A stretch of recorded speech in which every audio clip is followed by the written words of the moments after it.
What up, YouTube? Team Movies here with Like a Boss opening tomorrow. Technically open tonight, but its actual release is tomorrow.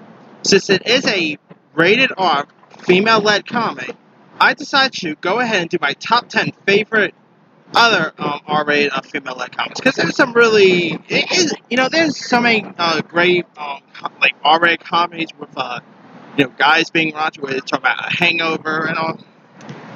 But there are some really outrageously funny films where females take the center stage and show that they could be as just raunchier as men. So, with that being said, here's my 10 favorite R-rated female-led comedies. Alright. Coming in at number 10, this one is very underrated, and I mean underrated. It's a film called For a Good Time Call. Now, For a Good Time Call stars these two roommates played by Lauren and Miller and Ari Grainer, who, by the way, Lauren is actually the wife of Seth Rogen, so there's a little typically there. And they can't really financially pay the rent and all, so they decide to get a new job. And the job they decide to get, I'm not kidding. It's literally the job that they decide to get in this movie is a how am I gonna put it lightly? It's for a phone tax line. That's the type of job they decide to get in order to pay rent. And it's actually a pretty funny one. I really like the chemistry between Grainer and Miller. Grainer, by the way, is a really tragically underrated comic. I've seen her Grainer has still lots of scenes in movies, whether it's that film Sitter with Jonah Hill or that show I'm Dying Up Here. I think Grainer is awesome. So, and her and Miller's on-screen chemistry is really outrageously funny. And besides Miller and Grainer, it also stars a pretty good cast that includes the likes of Justin Long, James Wong, Kevin Smith, Seth Rogen, Nia Vardalos, Cam Moreno, Mimi Rogers. This movie is outrageously hilarious. And if you guys haven't seen For a Good Time Call yet, movie, by the way, next year, I think it's next year, I don't know, the film got released in 2020. Yeah, in 2 more years, this film's going to be 10 years old. So, I mean, it's also pretty underrated. So if you guys haven't seen For a Good Time Call, definitely give that one a shot. Alright, coming in at number 9, I'm going to add Rough Night. Now, I guess you could say this is like a female version of Weekend at Bernie's in a way, where these women who are having a bachelorette party accidentally kills a male stripper, and so yeah, that's pretty much, and they gotta try go out of their way to hide the body and all that. Rough Night is hilarious. It's from the same director of that show Broad City. The film stars Scarlett Johansson, the girl from Broad City is also in this. You also have Jillian Bell, who still lots of scenes. Kate McKinnon was in this. You had Ty Burrell, Demi Moore. You had Bo Burnham, Eric Andre. Dean Williams was in this. Colton Haynes. Some pretty good supporting characters. But it's the chemistry between the leads that really sells this movie. I mean, you could really buy the leads as if they were really best friends. And not to mention, Zoe Kravitz also plays one of the female friends in the show. Yeah, this movie, like I said, it's like a female version of Weekend at Bernie's, but it's still outrageously hilarious. If you guys haven't seen Rough Night yet, definitely go check it out. I mean, they get into it's very raunchy, and they get into some really messed up situations. So yeah. Alright, coming in at number 8, I'm going to go with Trainwreck. Now, Trainwreck, of course, stars Amy Schumer. It also features people like Bill Hader, LeBron James, John Cena, Vanessa Bayer, Brie Larson, Tilda Swinton, Colin Quinn, Daniel Radcliffe, Nikki Glaser, Randall Park, Norma Lloyd. Some really great cast members. And it's where this magazine writer named Amy, played by Amy Schumer, who wants to write a profile about this charming and successful sports doctor named Aaron Connors, played by Bill Hader, but she ends up actually falling for the guy as well. The movie is directed by Judd Apatow, who is no stranger at, he's pretty good when it comes to, giving, famed comedians their, their shot at stardom, and this year we got that, Pete Davidson movie coming out, which I cannot wait for. But, yeah, if you guys haven't really seen Trainwreck, I mean, whoever knew that LeBron James and John Cena will actually be solid in a movie? But they were really great in this, so definitely go check out Trainwreck if you guys haven't seen that. Alright, coming in at number 7, I'm going to go with The To-Do List. Now, The To-Do List, it is a sex comedy, I would say up front. And it stars Aubrey Plaza, who plays this valedictorian who just graduated high school, and she decides to go ahead and shed her uptight image before college, and she puts together a list of the activities that she wants to do, including very intercourse type of stuff. And I mean, Aubrey Plaza, this was really the movie that really made her shine. I mean, before The To-Do List, she has done other stuff, like where they talk about Parks and Rec or Scott Pilgrim. But I guess you could say The To-Do List was really the movie that really put Plaza on the map for for most folks. And Plaza was hilarious in this, and she was also surrounded by an interesting group of actors. You had the aforementioned Bill Hader, you had Donna Glover, Rachel Bilson, you had Johnny Simmons, Clark Gregg was in this.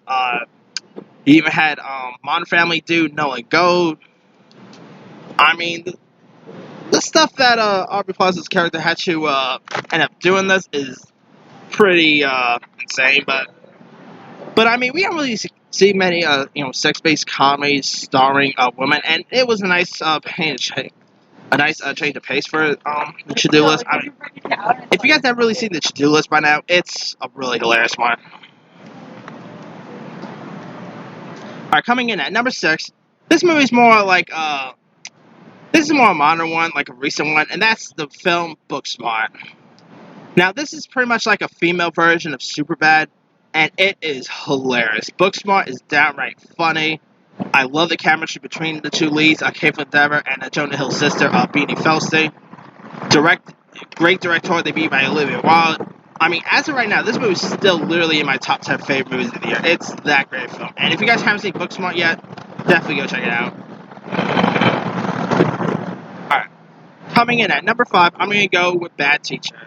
Now, we've had, Bad Santa. We've had other, males going bad. But here, we got a teacher going bad. And that teacher goes by the name of Bad Teacher. Well, the character not really named Bad Teacher, but you know what I'm getting at. And this movie was it's from the same director who gave us the recent Jumanji films. It stars Cameron Diaz as this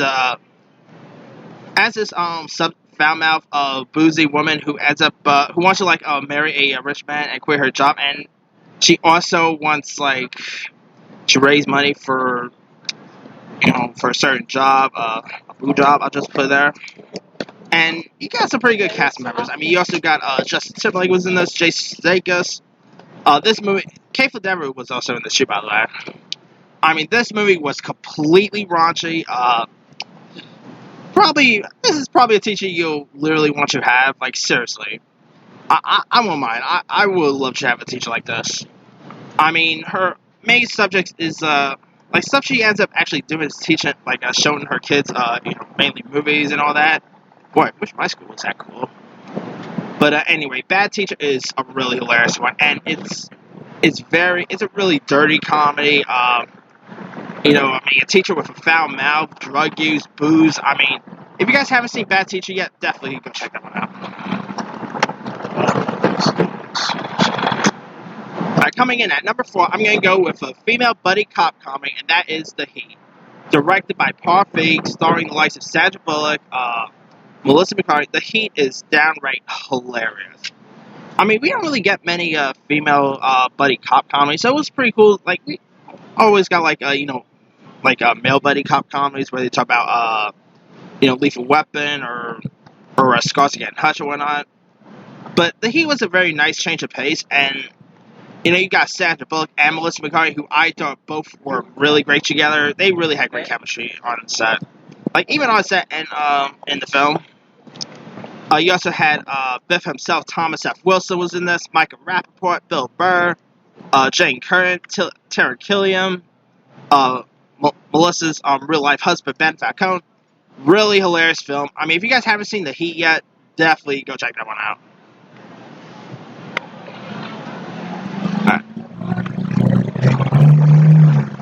Now, from Bad Teacher to Bad Moms, and that's what we got with number 3. Number 3, I'm actually gonna go with the first Bad Moms. I love the sequel, Bad Moms Christmas, but it was a bit step down from the first Bad Moms. Bad Moms, starring Mila Kunis, Kathryn Hahn, Kristen Bell, Christina Applegate. It is a hilarious flick. I mean, great chemistry between Kunis, Bell, and Hahn. This movie shows that, moms could be as raunchy as dads could be. They were supposed to do a spin-off called Bad Dads, but that only one true. But, hey, we are supposed to get Bad Grandma one, so do that. But anyway, Bad Moms is a really hilarious one. Very raunchy, lots of cuss words in us. If you guys never really seen Bad Moms yet, definitely go give it a shot. And Kathryn Hahn definitely stole loads of scenes. I love Kathryn Hahn, by the way. I kind of wish she gets more, more love, because Kathryn Hahn's awesome. Alright, coming in at number 2, I'm gonna go with Girls Trip. Now, Girls Trip, there's not really many, I will admit, there's not really many, raunchy, female-led, comedies with black leads, to be honest with you. But Girls Trip, directed by Malcolm D. Lee, starring the likes of Regina Hall. You also had Tiffany Haddish in her breakthrough role. You also had the likes of Queen Latifah, Jada Pinkett Smith. I mean, Girls Trip takes the cake for raunchiness. I mean, come on. There's a scene where they're hang gliding and they end up peeing on a skyscraper. I mean, that is pretty a funny scene. And Tiffany Haddish, of course, it's rated R because Tiffany Haddish definitely curses the most out of the characters. And this is a real raunchy one. I mean, I really always like the chemistry between the 4 leads. I'm still hoping we get a sequel, but if we don't, I guess it's cool. Why not? But if you guys still haven't seen Girls Trip, definitely a hilarious one. Alright, my number 1 favorite female R-rated female comedy goes to Bridesmaids. Now, there's been female-led comedies before Bridesmaids, but if you really want to look at Bridesmaids, is really the film that brought female-led R-rated female comedies to stardom. Really, every movies now really tries to. You can tell lots of movies now really try to copy off Bridesmaids. I mean, even Girls Trip felt like a bridesmaid ripoff. But Bridesmaids is hilarious. You had Melissa McCarthy in her breakthrough role, who ended up scoring an Oscar nomination for it. I mean, it's a comedy about bridesmaids, directed by Paul Feig, starring the likes of Kristen Wiig, Rebel Wilson was in this. You had Rose Byrne, Ellie Kemper, Wendy McKinnon-Covey, Ben Falcone, because Melissa McCarthy has a bit of a contract that Ben Falcone has to be in her film if she's in it. I'm just kidding. I like Ben Falcone. But anyway, Bridesmaids is one of the most raunchiest, funniest comedies of the past decade. It's just hilarious, very dirty. I mean, come on. Someone ends up pooing on a dress. How's that for all fun right there? I mean, Melissa McCarthy is very raunchy in this. If you guys haven't seen Bridesmaids yet, definitely go check it out. Too bad we never got to see a sequel, but and crazy to believe this movie turns a 10 next year. Oh boy, I feel old. Anyway, alright, that's pretty much it. Let me do the quick rundown. 10 for a good time card. 9 rough night. 8 train wreck. 7 the to-do list. 6 book smart. 5 bad teacher. 4 the heat. 3 bad moms. 2 good Girls Trip, and 1 is Bridesmaids. Now, there's a few other R-rated female-led comedies that's also pretty good. There's Spy, Bachelorette, Blockers, The Sweetest Thing, Snatch. Some pretty good ones. But let me leave it to you guys. What are some of your favorite R-rated female-led comedies? Drop a comment below. Don't forget to like, subscribe, hit that bell for more notifications. This here is Simu signing off.